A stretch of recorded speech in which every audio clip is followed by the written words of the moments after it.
Now the last of our talks is about elitism, British modernism and Wyndham Lewis, and it's by me.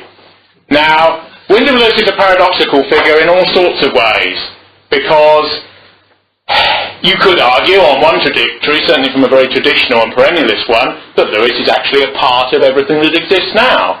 He was an ultra-modernist and an arch-modernist. Indeed, he founded the only meaningfully indigenous modernist movement called Vorticism in these islands. And yet Lewis was also an ultra-right-wing and hierarchical figure. So in a way, my interpretation of Wyndham Lewis, who died in the 1950s, and so we've now got quite a perspective on him of at least half a century, is that he was a man who believed in a right-wing version of what we can now call the modernist project. Now, what did they want? One of the ironies and conceits about modernism is that it's in some respects new. It's been around since the middle of the 19th century, and there are predecessors in all sorts of currents of art that predate that. Lewis believed in a Promethean way that the world could be made again. And this was because, in a sense, he was a Nietzschean, and one of his first published articles was The Code of a Herdsman. And this is the idea that the artist comes down from the mountain and communes with the masses, often by using masks, often by using stratagems, often by manipulating them, by bullying them, by attacking them, by working on them, and trying to raise them and their level. One of the things about Lewis is totally opposed to entertainment, quote unquote. And the idea that the artist has to sell himself to the mass of people, particularly through commercial middlemen. This has had an unfortunate consequence, because a large number of Lewis's books are entertaining and very readable, but many of them are deliberately rebarbative and are an attack on the audience. The Apes of God is an attack. Childermass, for example, which was published in 1928, and is the part of an enormous sort of tetralogy, only 3 parts of which were written, and his attempts to deal in a Heideggerian way, without any of Heidegger's discourse, with ultimate matters of life and death and purpose. Lewis was a great artist, flawed in some ways, but great because he attempted to reach the stars. His view of art was almost that it should be a religion for secular, postmodern man. He had an enormous amount of energy. He wrote 50 books.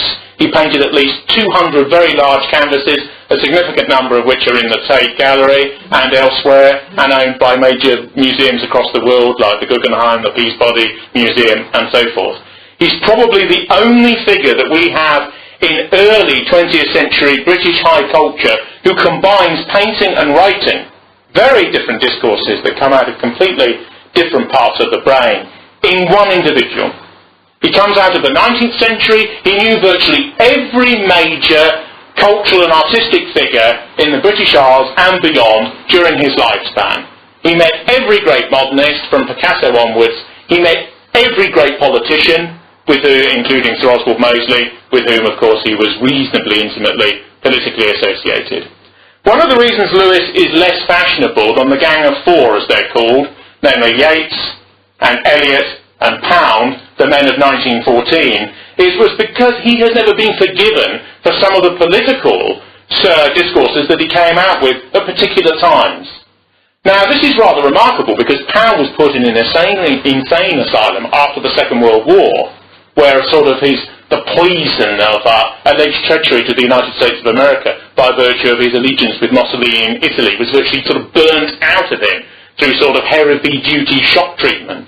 And Eliot went into the bosom of the Anglo-Catholic, Anglican and Tory establishment in this country, despite his American birth.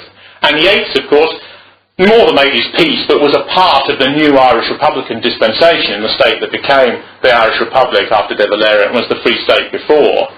It's arguable who was the more right-wing amongst these particular people, and Yeats in many ways really can't be considered to be a modernist, although he was most alive to Lewis's talents at certain times, partly because of his extraordinary ability satirically, and Yeats deeply admired that tradition from Swift through to Lewis, and that canvases a sort of negative, harsh, critical, and yet poetic discourse in art culture, which manifests itself through the savagery of an evil in war, through the poetry of the Churchill of many centuries ago, who was a member of the Hellfire Club, through Nash's prose, for example.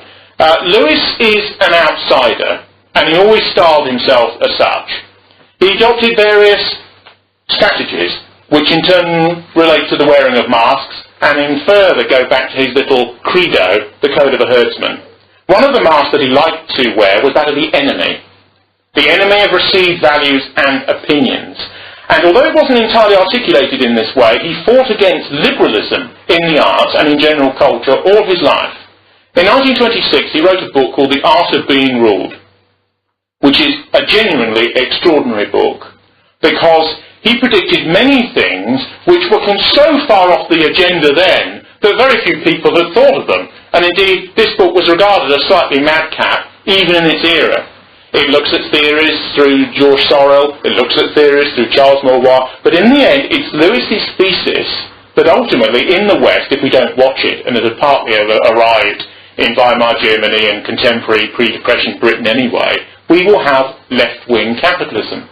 And this was a heterodox and absurdist thesis in the 1920s, which people, partly sophisticated Marxian critics and so on, laughed to scorn. But we have all around us a global, itemised, left-leaning capitalist order. And Lewis's real view was that you got this strange combination between thinking that conservatives of a more rigid type, of a less modernistic and futurist and energy-based type, as he would configure it, have always been bemused by. Even politically today, you sense this, that many conservatives think that they're sort of running the world, and yet they're alienated from the very streets that they walk through. And they have this odd double take in relation to reality. They feel that culturally, instinctively, they've lost everywhere, and yet history tells them that they've triumphed over communism, over state socialism and dirigism and so on. But Lewis's real point is that the market is the greatest egalitarian leveller that has ever been developed, and that more rigid and quote-unquote conservative structures, stately, to enforce egalitarianism aren't really necessary, because the market will do it for you.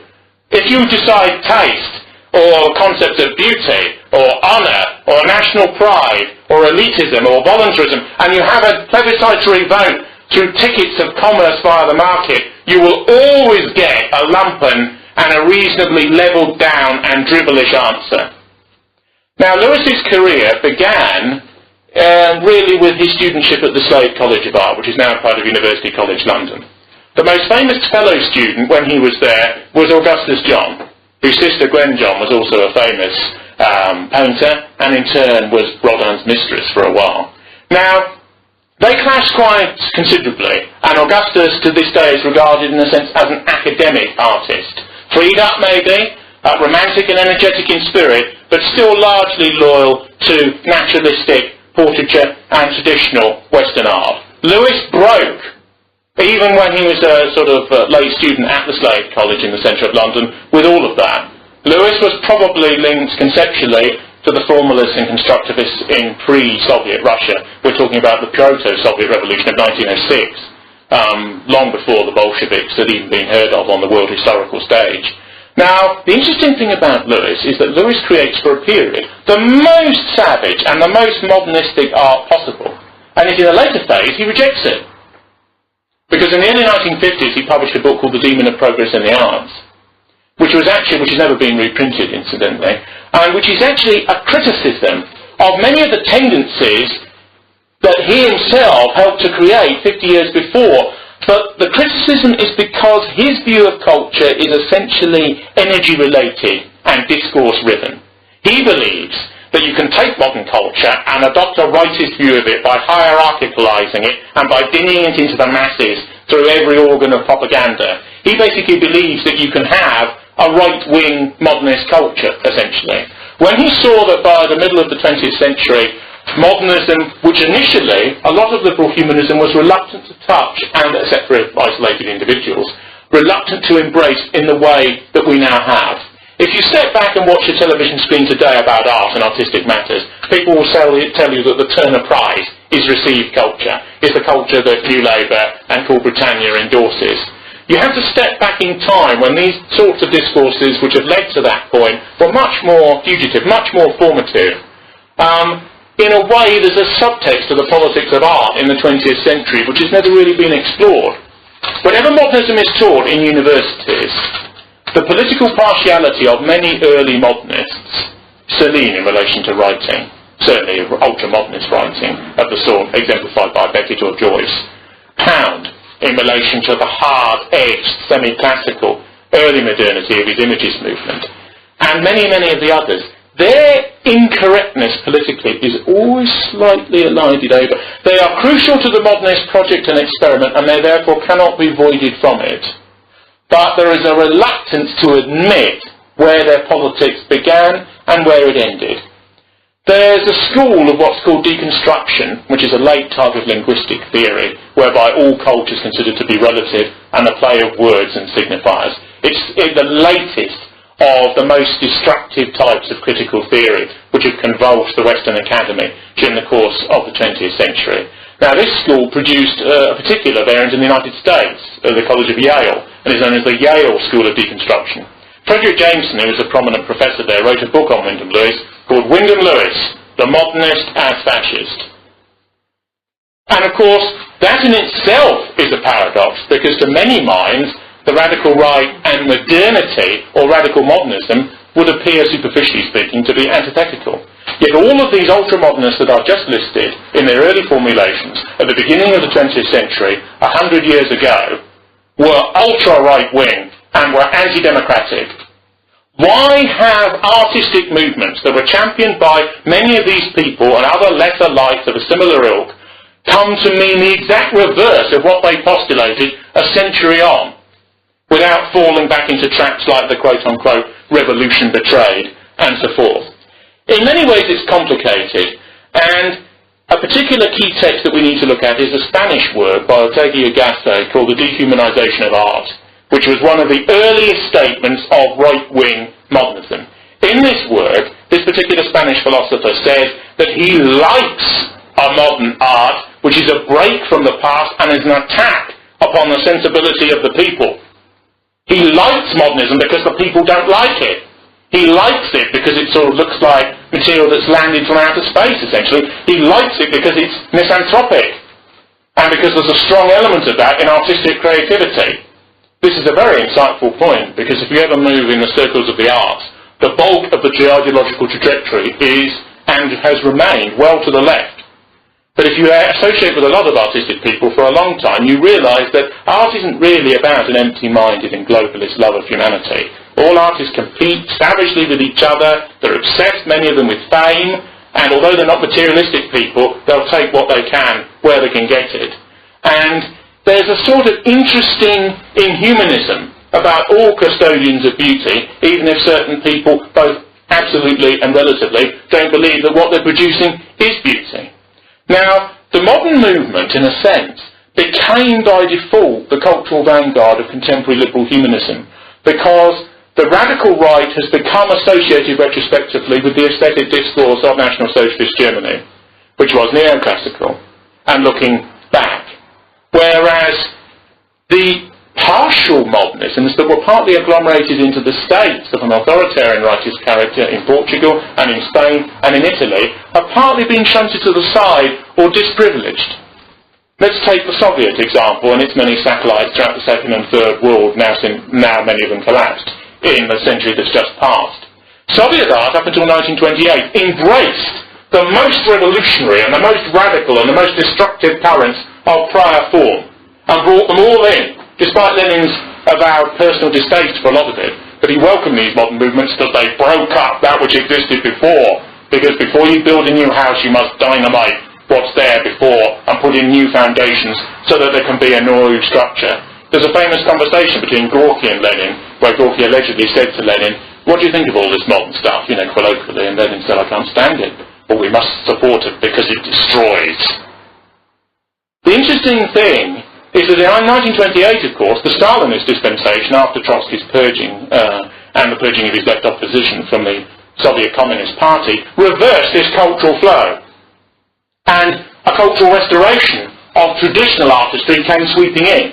And many of the modernists who saw the way the wind was blowing suddenly altered the way that they composed and wrote poetry and wrote novels and so on to fit in with this new wave. Now, in the middle of this, liberal humanism, which deep down has had many, many doubts about the elitism and the misanthropy of elements of the modernist project, post-Second World War cleaved to radical modernity, and you see a clique all over the world whereby the most unlikely cultural people, from sort of Prince Philip onwards, evince a liking for modernist painting and sculpture. You see it almost as a glacial thing, right across the Western establishment.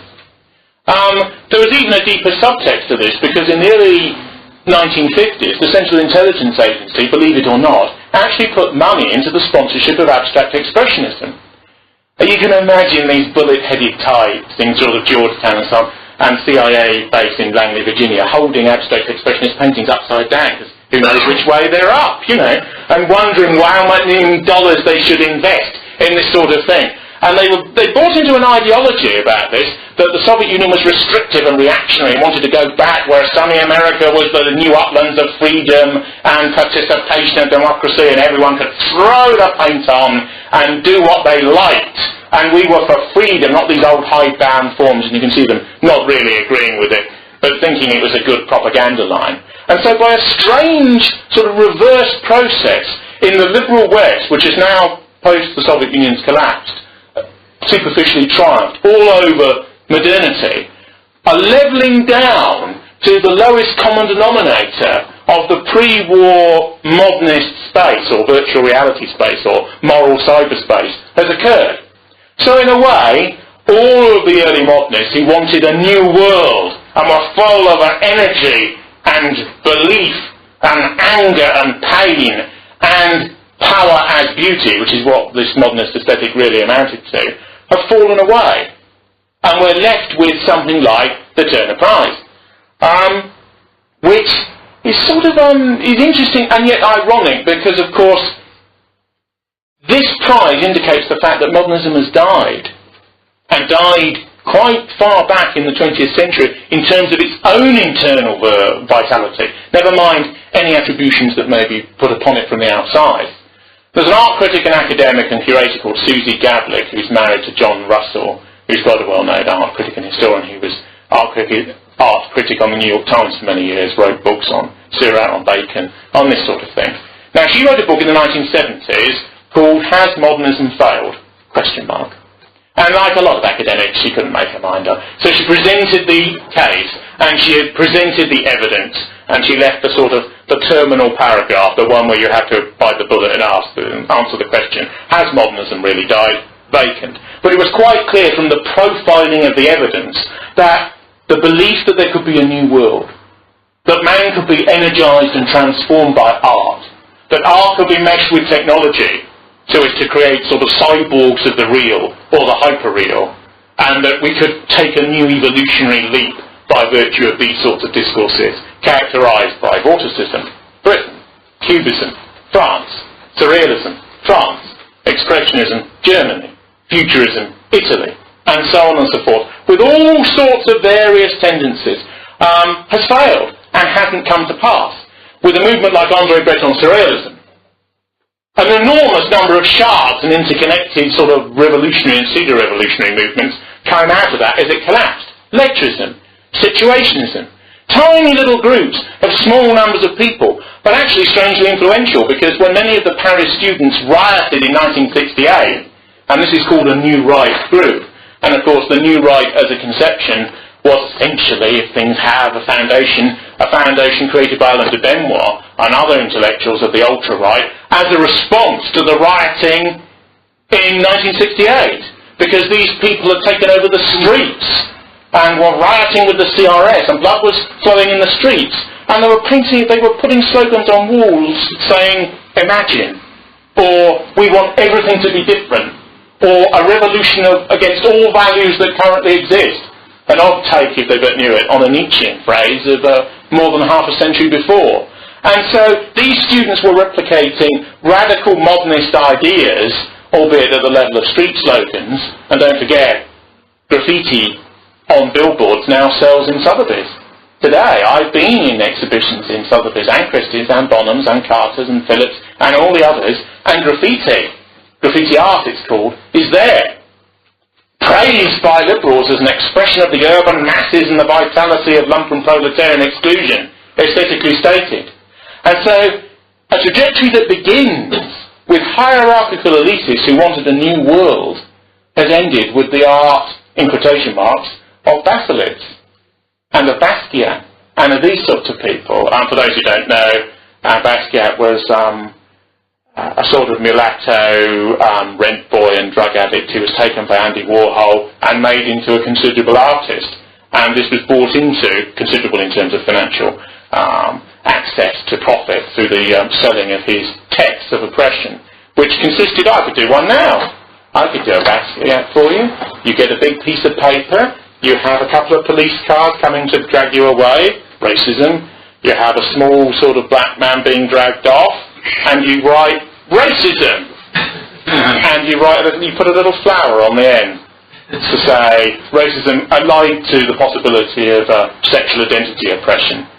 I want $40,000 for it. Well, and somebody would stand in between the person who wants to buy it and say, you're buying into pain, you're buying into redemption, you're buying into modernity. It may actually not really be your taste. You may actually think it's rubbish that he pulled up in 10 minutes. But buy into it because it might be worth something in the future. And at the same time, it relates to ideas about art.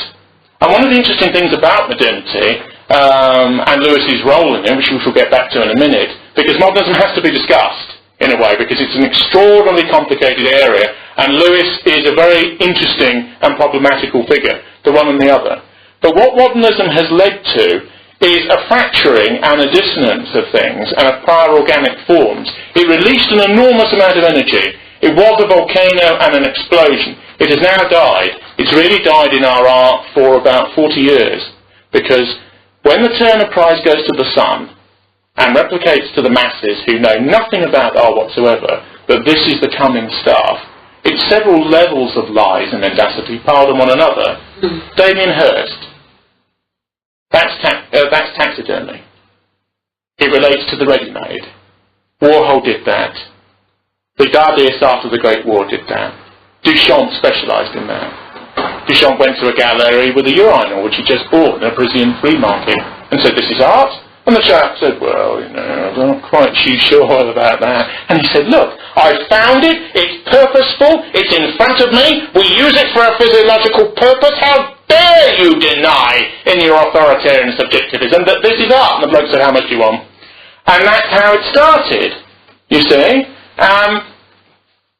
But they say the Turner Prize is original. Let's look at The Unmade Bed by Tracy Emin. Now this again is a form of a ready-made. It's again a form of a text. I've had a life, I've had this abortion.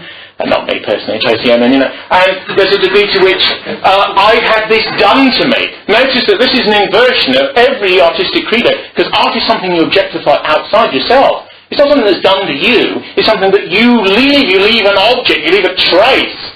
Even to use Beckett's terminology, you stain the silence. It's external to oneself. She just says, "I'm in pain." And that sort of thing. And it's considered almost an artistic statement, or "This is my unmade bed." One of the more interesting ones, though, in this sort of dying world is something called Mark Quinn. Now, many of you have wandered around Trafalgar Square recently will have seen something by Mark Quinn, because on the fourth pedestal, which they can't decide what to fill, he has a 13-ton sculpture of a pregnant thalidomide woman.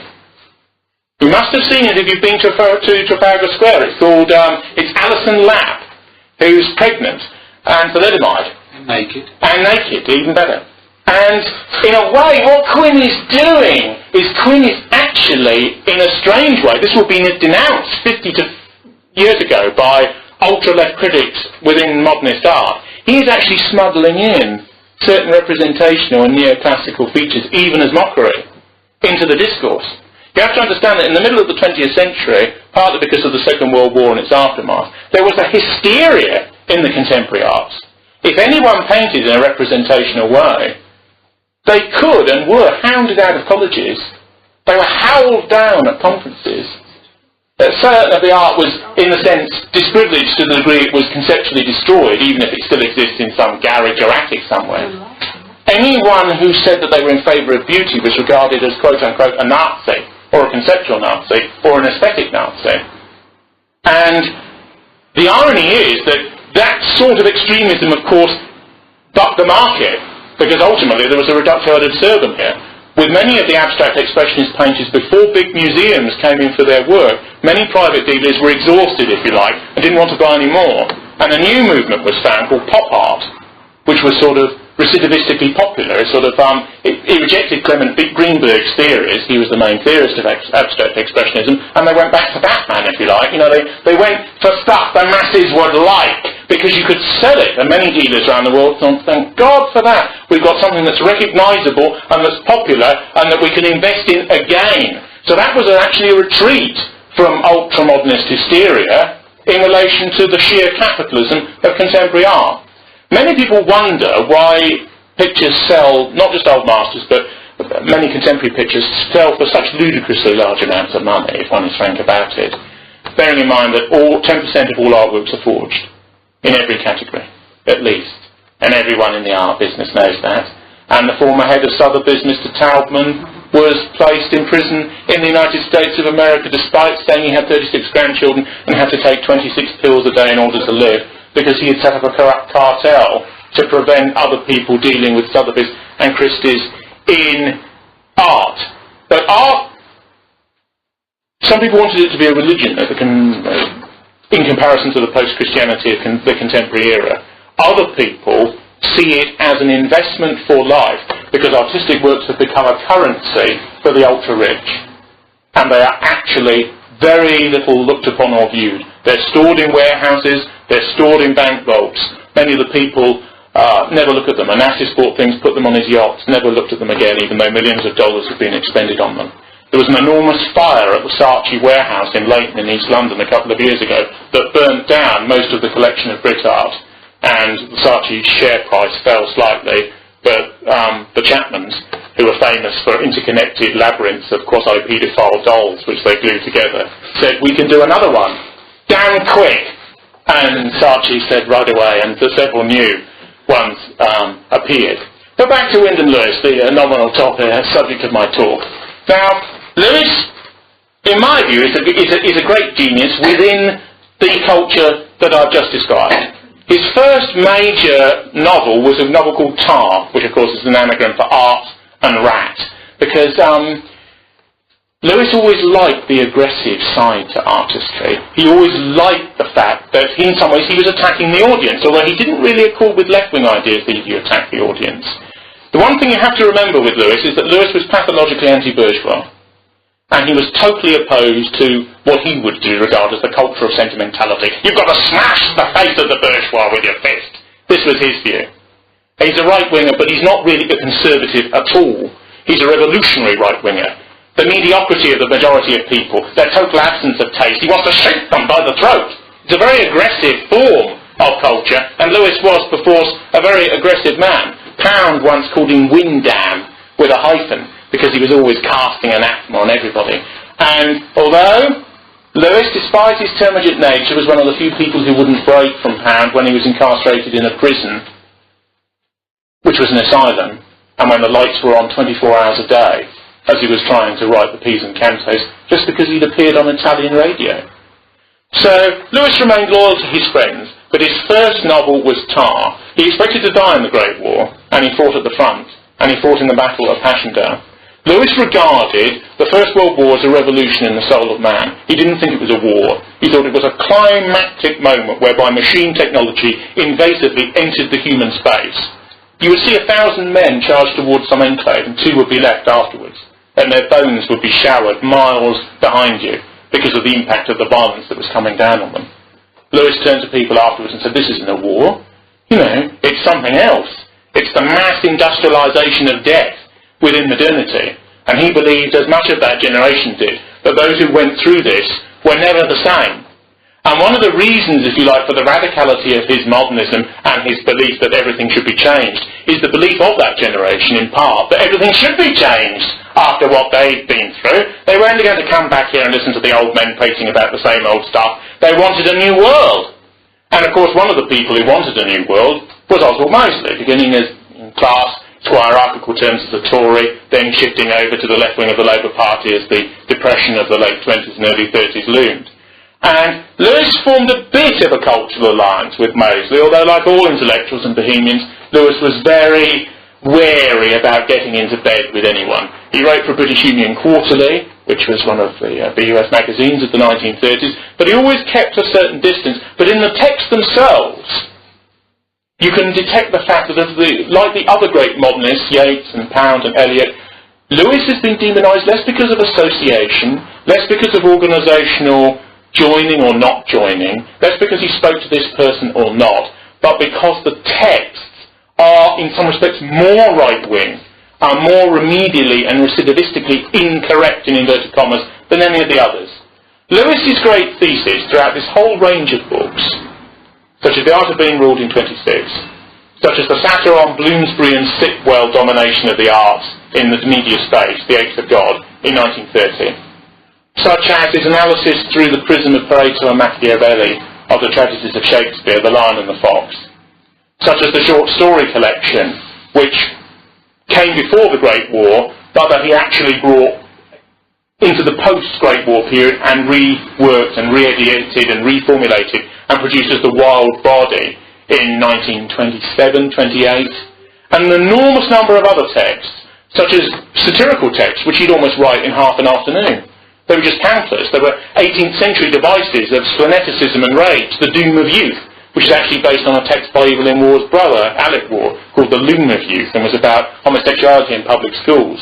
And an enormous number of right-wing, quote-unquote, pamphlets, which Lewis considered as destroyers, strange panzers that he allowed to loom up into some field and go careering over a cliff. One of them were the two pacifist works written in the 1930s against war with Germany, which was then quite apparent. One was called Left Wings Over Europe, and another was called Count Your Dead!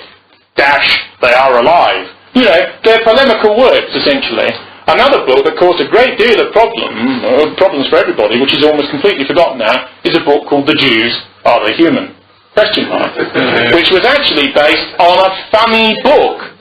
A book which was a sort of an Alan Coren book of the time, called The English Are They Human? By a German satirist. This is one of the many, many problems. We live in such a relative cultural space that things are taken completely out of context because there is no context from which to take them. Because you have to understand context, go back to another one, realise that it was in it, and relate it to something that was different. Another very controversial text about race called Paleface, which is an attack actually on the cult of the primitive in the works of people like D.H. Lawrence. Lawrence and Lewis had a standing hostility to each other, and this is very ironic, but also metaphysically true, because Lawrence is a pagan and a vitalist, but in some ways really a perennial heathen and traditionalist, and Lewis is a violent erupter of modern discourse.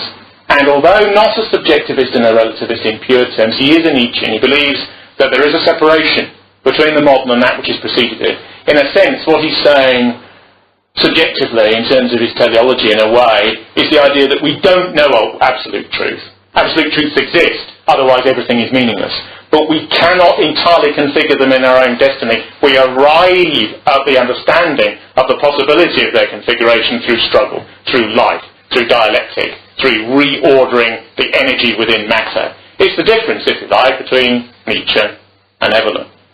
And that's why the two of them would clash in the way that they did. And they detested each other, basically. Indeed, in D.H. Lawrence's Lady Chatterley's Lover, the depiction of her husband as a First World War veteran who's sort of castrated in a way, and she goes for a more virile man in The Gamekeeper, Mellors, and the fact that he likes this tubular modernist art that Lawrence feels is disgusting and maggoty and technologically based and without purpose, is, amongst many things, a satire on elements of the culture that Lewis represented. Don't forget, the great novelists and artists never pick somebody and say, that's Wyndham Lewis, I'm going to do a hatchet job on him. They use what Anthony Burgess in the post-war period called sense data. They take from 20 or 30 different sources and amalgamate an individual together. Now, in order to make a point, but it's a synthetic creation that's worked on the way that a writer will work on a number of manuscripts, 1, 2, 3. One of the previous speakers talked about Henry Williamson. He would actually rework a work 9 times before it went to the printer, and so on. So, Lewis and Lawrence quarrelled bitterly, because Lewis was a quarreller who quarrelled with everybody. And one of his first cultural manifestos and explosions that launched the Vorticist movement, with Pound and others, with Saunders, with Dismore, with Roberts, and with all sorts of other people, and Evanson, who later went with a futurist current more closely aligned with Marinetti, was one of the most famous and infamous magazines in Britain in the 20th century. It was called Blast. Blast, where issues 1, 2 and 3, because it came out of the Great War, and came out of the energy of the Great War. Certain people were blasted, others were blessed, and this sort of thing, and this dialectic of approval and disapproval. And basically, Lewis was arguing for an authoritarian society based on Hellenistic norms, seen through the mist of contemporary technology. By Hellenistic norms, I mean that although there be discourses such as continuing Christianity and so on, that a degree of scepticism based on the possibility of truth is cardinal, in other words, freedom of thinking and genuine expression, not of the sort we get in the mass media now, is cardinal to Western identity and to Western thinking. One of Lewis's books in the middle career was Men Without Art, which is a sort of, again, a satire on Hemingway's book, Men Without Women. He would often take a title like this, wrench it out of its bearings, reformulate it in a molten sort of way. Everything with him comes back to Nietzschean ideas, because he believes that you work on a brain, you work on a text, you work on a mind before you. Everything's molten, and you sort of reconstitute it and create new forms and throw them out. Then it's on to the next one.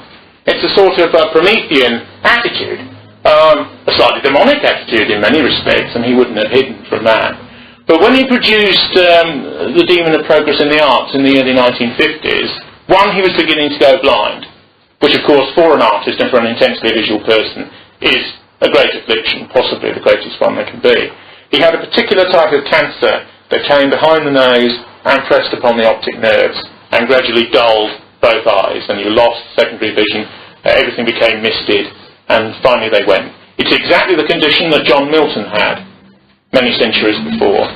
Now, when he was going blind, the one interesting thing about Lewis, because of his Nietzschean credo, was a total absence of sentimentality. There was no pity for the other, but there was no pity for himself either. One of the cardinal prerequisites, it's true with a man like Bill Hopkins, who I discussed in one of my last talks, is the total absence of the ethic of self-pity. When he went blind, he was reviewing for the Listener at that time, reviewing fine art, and he just had a one-line paragraph saying, "I can no longer review because I am blind, Lewis." And that was it. Of journalist, because the pervasive pressure of middle-brow journalism that states as it knows everything, but in actual fact is postulating on a tiny degree of knowledge, was already well underway in the culture of the 1950s. A journalist said to him, "Oh, Mr. Lewis, are you going to write anything more?" And Lewis said, "How dare you? How dare you say I'm not going to write anything more?" He said, "If I could see you, I'd throttle you." He said, "The lamp of aggressive voltage has turned inside. The mind has many mansions."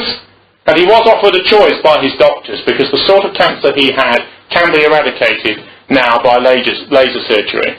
But the doctors, because he distrusted all doctors, he regarded them all as quacks, so he'd get 10 opinions and then become confused. But the general melting down of the opinions was that if you went in with a knife, bluntly, to get this cancer out from underneath the brain, you would damage the brain. And Lewis said, "Life is the brain. Better to lose the sight than the mind."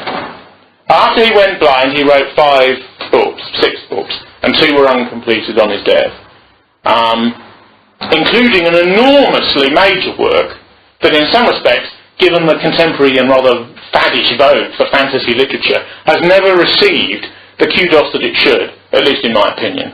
This is this Human Age trilogy, which is based on Dante's Inferno, because often when you want to go forward, you go back. Because when you confront death, and you confront ontology and being and purpose and meaning and absolute values, what are we here for? Is there any purpose? Will there be life after death? What can we expect? Does life have an ultimate meaning? Or is it contingent and purposeless and valueless, and we just choose one for ourselves, which is essentially all that Sartre's theory really boils down to. And Lewis began this enormous work with The Childermass in 1928, which was an extremist modernist book. I read it 3 times. It's an incredibly difficult read, it really is, because he's attacking the reader the whole time. He writes these sentences where the stress is between the punctuation marks in such a way as that the majority of people will give it up after a couple of pages, and he almost wants them to. But when he goes blind, it becomes a lot more accessible because you've got to write in a much more linear way. He said he used a dictaphone, but this isn't true. What he would do is he would have a board on his knee, he would put a ruler with rubber bands on either end, he would have a pen, biros were coming in I suppose, and he would get to one end, and he would go back, and he would go back, and he would go back, and he would fill page and page and page, and then throw it on the floor. And Anna, his wife, would collect them up, and they'd be typed and collated. Now obviously a certain slackness and a little bit of repetition enters in when you're creating in that way, and few people had the temerity to suggest to W. Lewis Esquire that there should be any changes. But these are still an extraordinary series of works, given the state that he was in physically when he created them. Now, this particular series of works consists of the Childermass, which is his version of Limbo, and we'll come on to that in a minute. And you've got Malign Fiesta, which is his version of Purgatory. No, you've got Monster Guy, which is his version of Purgatory, and you've got Malign Fiesta, which is his version of Hell. Lewis is very interested in hell, and fascinated by it. And the devil in the human age is Samael. That's the diabolical personification, who paradoxically, in a sort of reversal of the figure known as the devil's advocate in the Roman Catholic Church during the period of ordination before somebody, like the previous pontiff, is going to become a saint. Lewis argues against his own positions because he gives many of his best positions to Samael and then argues against them in the work. If you ever come across it, the avant-garde 60s publisher Jean Calder published Malign Fiesta, and it is an unbelievable book, in my opinion. Towards the end of his life, residually, his mother's Catholicism loomed rather large. For most of his life, of course, he'd been a nominal atheist because of his Nietzschean pedicus. But as death approached, and because of his reception by Catholic priests in Canada, where he was in exile during the Second World War, partly as a protest against the war, partly as a result of sort of looming financial chaos, and a desire to get out of Britain. Because in a way, he'd warned against the looming war for 30 to 40 years, and now it had happened. He didn't really want a part of it. He wrote a novel called The Vulgar Street, which is about forgery in the arts. The idea of forgery always fascinated Lewis, the idea of fakes and how people can buy into it as discourse and aesthetic value. There's also a book which he wrote, which is in Penguin Classics, Penguin English, modern Penguin Classics at this moment, which is called Revenge for Love, and which is an anti-communist satire, one of the more humanistic books that Lewis wrote. It wasn't just anti-humanism in fury, there was a more developed psychological side to his oeuvre as well. One also should mention his painting, which of course began to dwindle away as his blindness increased and became more severe. The paintings of the First World War hang in the Imperial War Museum, and most of them are in the public exhibition space. So if you're ever in that museum, which of course is based where the old Wyndham Hospital used to be, wander around and have a look. His most famous one is Canadian Gun Pit, because although completely British by adoption, he was born off Nova Scotia in his father's yacht. And there is something primordial and New World-ish about the energy that quite a few of these moderns had at the beginning of the 20th century. Canadian-American, in this context, makes no difference. Pound, Eliot, Lewis, all very different men, but they were the classicism of the old world coming back to the old world via the new world. And they did come back with some of its fire in the belly, it has to be said. But he didn't enjoy his experience in Canada and was pleased to return. He wrote a book of short stories about Notting Hill, which of course was beginning to be a centre of Third World immigration, even in his time, after the passage of the Labour Nationality Act in 1948. It was called Rotting Hill, not Notting Hill, which was a joke between him and Ezra Pound at the time. I think the one text which demonised and did for Lewis's behaviour, post-war and pre-war, is a book he wrote almost in half a year, just as journalism, almost with the speed and rapidity of talk. And this was a book called Hitler, which he wrote in 1931 and was published by Chatto and Windus in 1933. He was invited, as many writers are, to go and see this movement that was making waves in Germany, to report, to produce a text and come back, and they publish it with just a bit of minor editing. And they did. And this book was one of the few books that actually contemporary British writers produced that was actually reproduced under Goebbels' ministry once the government had come in after 1933. Even though, as always with Lewis, because Lewis is always critical, always against, always sort of never completely supports any position, even his own, up to a point. As Nietzsche once said, believe totally in your own philosophy and then have the odd doubt, only to maximise the gap that you could then transgress when you return to the sureness of your own faith. So, as always, Lewis is a very uncomfortable man and a very uncomfortable bedfellow. In the 1930s, he used to go to very establishment parties with Lady Abercrombie and these sort of grande dame hostesses and so on. And if people weren't paying him attention, he'd produce a pistol and put it on the table.